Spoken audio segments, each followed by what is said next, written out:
Hmm. Katulad nito, Jam Magno. Kita ninyo si Jam Magno. Katulad ni Jam Magno, mga kababayan. Kita ninyo, anong sabi ni Jam Magno? Pakinggan ninyo. Didiis din ito. Anong sabi ni Jam Magno? Tapos na tayo dyan kay Singson. Dawit din.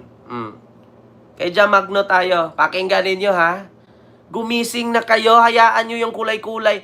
Alam nyo, sa totoo lang, mga kababayan, yung kulay sa politiko lang yan.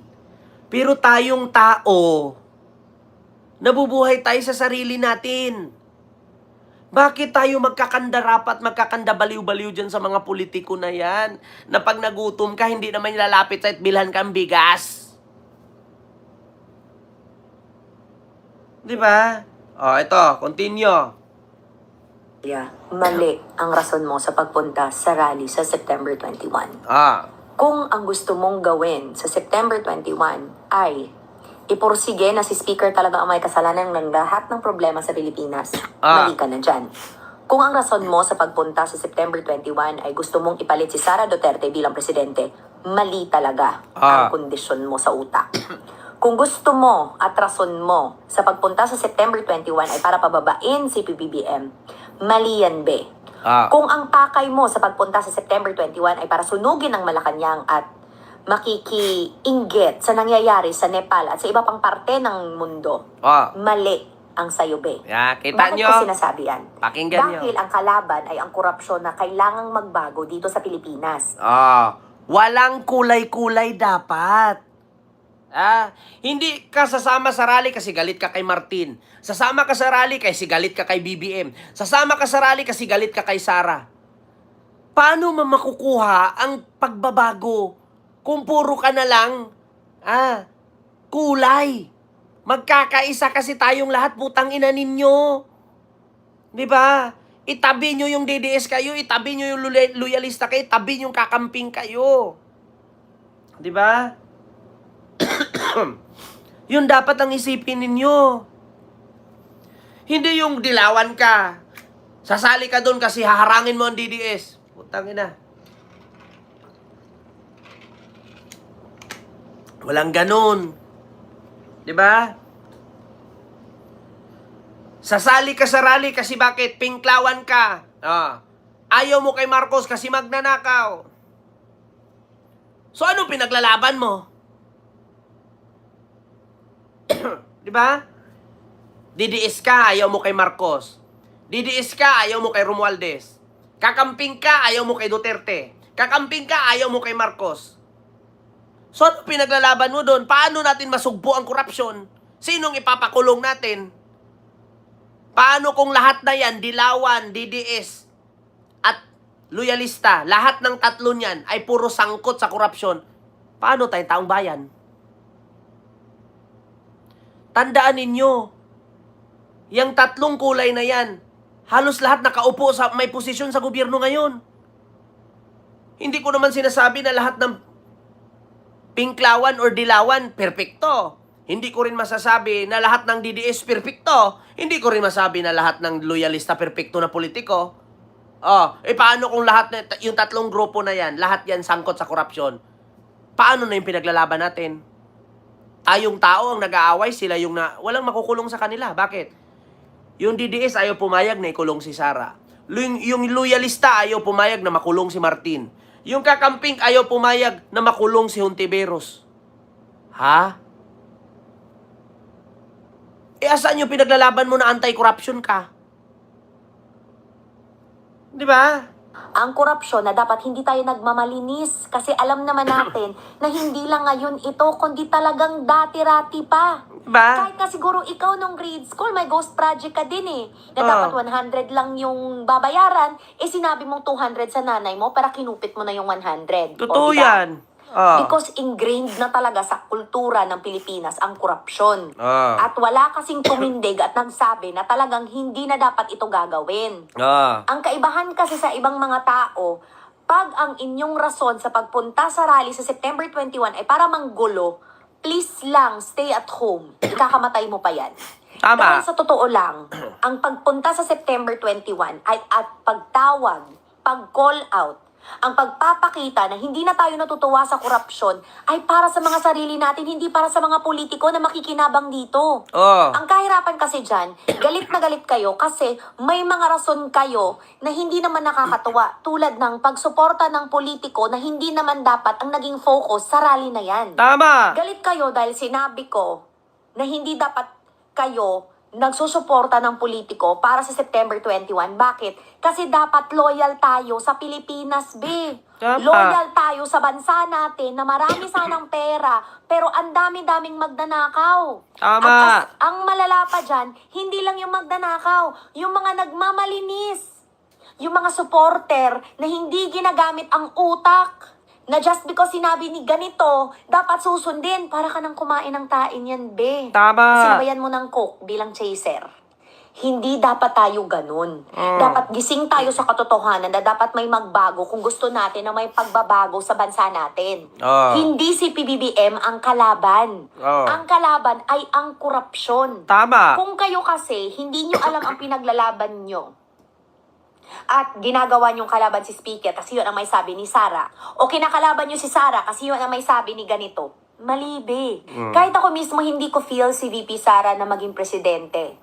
Kasi at the end of the day, guguluhin talaga natin ang Pilipinas, guguluhin talaga natin ang mga buhay-buhay natin kung kakayanin naman na may systemic change. Tama. Meron. Kasi nga, di ba, ang gusto nyo, lulusubin nyo ang Malacanang, susunugin nyo, o san ngayon mag-opisina yung Sara nyo? Kaya Di nga. ba? Isip-isip. At sa mga nagsasabi naman na sige, si Lenny ang ipapalit, mayor siya ng Naga. Hindi siya Bakit vice president. Di ba? Bakit niya iiwan ang Naga para maging presidente? Pwede namang idaan sa tamang eleksyon sa 2028. Ang kahirapan kasi sa inyo na hindi kayo nag-iisip ng maayos kasi hindi nyo kinikwenta na kapakanan dapat ng lahat ng Pilipino ang iniisip natin. Kaya sabi ko sa inyo mga kababayan, kung mag-rally man kayo sa September 21, huwag niyong haluan ng kulay. Itabi niyo yung kulay na bitbit ninyo. Itabi mo kung didiis ka. Magkita tayo doon, manahimik ka. Ipaglaban mo kung paano ninakaw yung pera natin. Kasi bakit? Tignan nyo ang nangyari sa Nepal at sa Indonesia. Di ba parang nabunutan sila ng tinik? Pero sana, wag nyong gamitan ng dahas. Kasi mismo ang kapulisan na nga, nagkikiusap ng kapulisan. Pulis po kami. Ginampanan lang namin ang trabaho namin. Kapag mananakit po kayo, mananakit din po kami. Bakit? Hindi naman kasi sila masasahuran kung hindi nila gampanan yung pagiging pulis nila. Di ba? Sa kasundaluhan naman, sila mismo nagsabi, patuloy silang puprotekta sa tao, sa taong bayan. Kung tayo man ay sasaktan ng mga nakaupo ngayon sa gobyerno. Kasi ang pulis at sundalo may sariling rules. Magkaiba sila sa politics. Ang pulis, ginagampanan nila ang pagiging patas. Ang sundalo, ginagampanan nila ang pagtatanggol sa atin, taong bayan. Pag tayo'y winalanghiya ng Malacanang, kakampihan tayo ng sundalo. Kapag ang kapulisan ay napuno, kakampi sa atin yan. Di ba? Ang kalaban natin dito yung kurakot. Hindi natin kalaban ang pulis. Hindi natin kalaban ang sundalo. Hindi natin kalaban ang kapwa natin.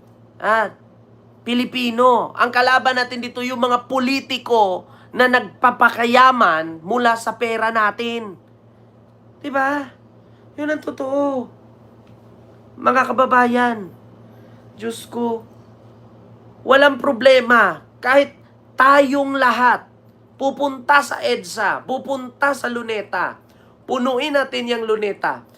Kung hindi tayo pakinggan sa ating panawagan na bumaba na kayo, mga kurakot dyan, kabahan na sila. Bakit? Biruin mo, napuno natin yung EDSA, napuno natin yung Luneta. Pag hindi pa rin sila bumaba dyan, pwede nating kalampagin yung House of Representative. Pwede nating kalampagin yung Senado, pwede nating sunugin yung Malacanang. Tsaka na kayo gumawa ng aksyon kung hindi kayo papakinggan. Pagkatapos ng rally na yan, kung peaceful na rally sa 21, wala pa ring nakukulong na kurakot. Ulitin natin, doon na tayo mag-umpisang silaban isa-isa. Di ba?